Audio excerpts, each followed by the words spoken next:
10월 28일 오늘의 말씀은 예레미야애가 5장 11절에서 22절입니다.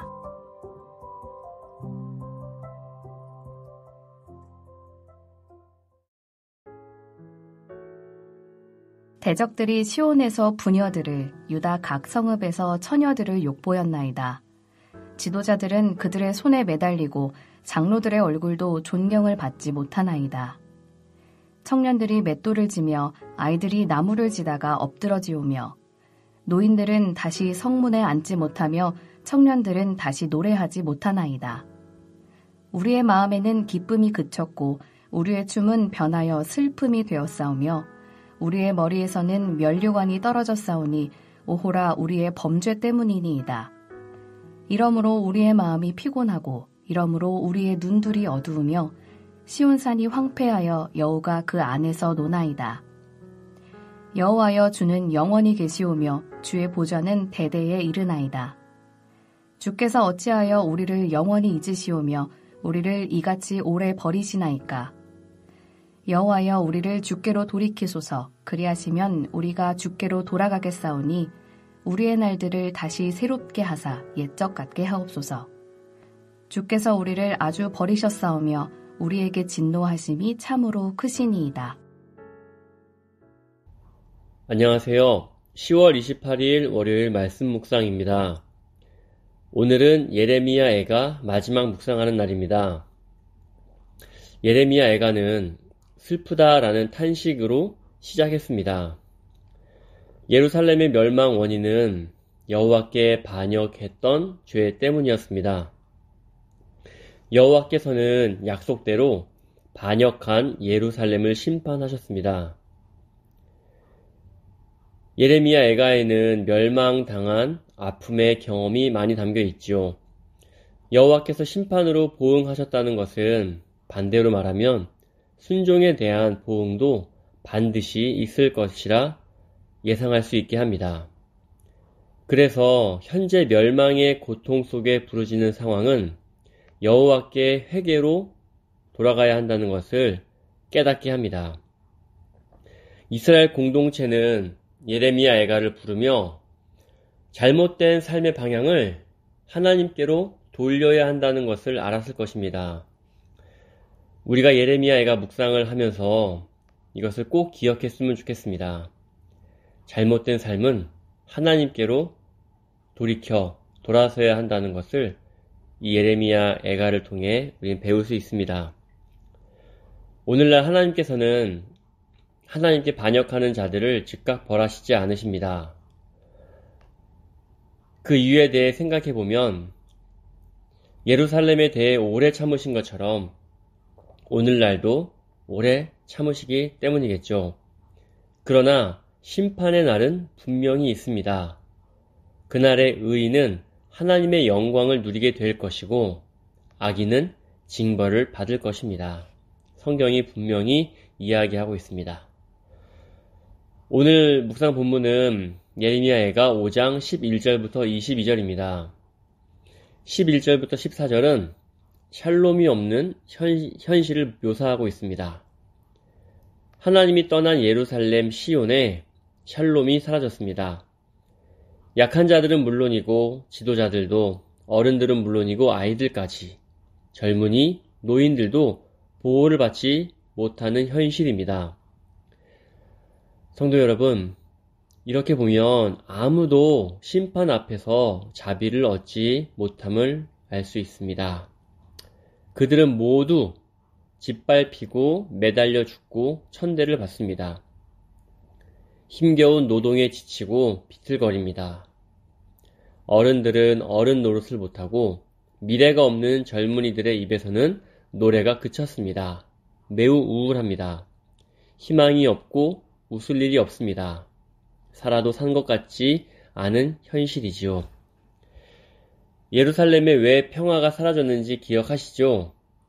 하나님을 떠났기 때문입니다. 오늘날은 하나님을 떠나도 풍족하게 살 수 있어 보입니다. 그리고 그것이 매력적으로 보이기도 합니다. 그렇게 생각하는 사람들은 그렇게 살아갑니다. 매력적으로 보이는 삶의 모습으로 살아가다 보면 알게 되겠지요. 하나님을 떠난 사람에게 평화가 없다는 것을요. 성경은 분명히 경고합니다. 하나님을 떠난 자들이 겪는 현실은 평안이 없다. 이걸 경험하고 이해하는 분들이 계실 겁니다. 그분들은 생명의 근원이 유일하신 하나님께 있음을 믿고 있습니다. 그리고 그것을 경험하며 살아갑니다. 그러니 그렇게 이야기할 수 있습니다. 우리 여호와께서는 세상의 주인이시다. 그분 안에 참 평안이 있다. 그분으로 만족할 수 있다. 그러니 그분께로 돌아가자. 이런 고백을 하는 성도님들 되시기를 바라고, 또 이런 고백을 듣고 또 하나님께로 돌이키기를 또 소망하는, 또 소원하는 성도님들 되셨으면 좋겠습니다. 15절부터 18절은 죄에 대한 고백입니다. 백성들을 대표하여 선지자는 하나님께 춤이 통곡으로 바뀐 현실, 즐거움이 사라진 현실, 영광의 면류관이 떨어진 현실을 토로합니다. 이 모든 원인이 자신들의 죄 때문임을 실토합니다. 자신의 죄를 인정한 것이죠. 이 죄악 때문에 눈이 어두워 하나님의 능력과 은혜를 보지도 못했습니다. 과거 그들은 탐욕에 눈이 어두워 우상 숭배를 했고 우상의 나라를 의지했습니다. 그러나 이제는 그것에서 돌이키기를 소망합니다. 그들이 돌이키기를 소망할 때 나타나는 반응은 바로 자신들의 잘못을 인정한 것이었습니다. 성도 여러분, 회개는 자신의 죄를 인정하는 것에서 시작합니다. 핑계하지 않고 이유를 대지 않고 어쩔 수 없다고 말하지 않습니다. 정직하게 자신들의 죄를 고백하는 것입니다. 마지막 19절부터 22절은 구원을 구하는 호소입니다. 죄 때문에 당한 일임을 시인한다는 것은 이 모든 심판이 바벨론이 아니라 하나님이 하신 일임을 인정하는 것이기도 합니다. 그래서 변함없이 하나님의 통치를 주장할 수 있었습니다. 영원한 통치자 하나님께 돌아가는 것이 옛 영광을 회복하는 유일한 길이라고 말할 수 있습니다. 심판을 주시는 분이 하나님이시듯 회복하게 하시는 것도 하나님이심을 인정하는 것입니다. 내가 아무것도 할 수 없는 처지에 놓였을 때 간절히 도움을 요청할 수 있습니다. 나를 불쌍히 여겨달라는 것만큼 간절한 고백은 없습니다.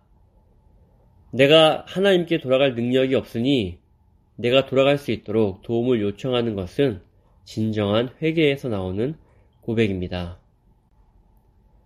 22절에 아주 버리셨냐는 물음은 절대 그럴 리 없다는 믿음에서 나온 질문입니다. 주님이 돌아오시게 하는 것이 관건이지요. 이를 위해서 내가 먼저 주께 돌아가야 합니다. 애가를 부르는 사람들은 아직 살아 있습니다. 다행이죠.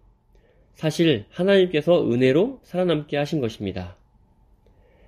살아 있을 수 있는 것이 은혜였음을 알아야 합니다. 그리고 기회를 주셨다는 것도 깨달아야 합니다. 그리고 여호와께서 다시 나를 다스려 주시길 간절히 기도해야 합니다. 사랑하는 성도 여러분, 오늘 내가 하루를 더 사는 것은 여호와께 방향을 돌릴 수 있는 기회입니다. 우리가 사경회에서 배우고 깨달은 대로 하나님의 통치를 인정하고 그분의 통치 안에서 내 삶을 다듬어 가길 소원합니다. 하나님이 정해주신 기준대로 사는 삶을 탐내시길 진심으로 소원합니다. 기도하겠습니다. 전능하신 하나님, 하나님께서는 벌을 주시고 또는 구원하시는 분이심을 고백합니다. 하나님 아버지께서 우리를 돌이키시지 않으면 아버지께로 돌아갈 힘이 우리에게 없습니다. 그러니 우리를 불쌍히 여겨 주시옵소서. 우리를 돌이켜 주셔서 하나님이 정하신 삶을 살게 하소서. 그리고 그 삶에서 참 평안을 누리게 하소서. 하나님이 정하신 길 위에 설 때 우리가 참된 평안을 얻을 수 있음을 신뢰하고 고백합니다. 하나님 안에서 참된 복을 누리게 하옵소서. 예수 그리스도의 이름으로 기도드립니다. 아멘.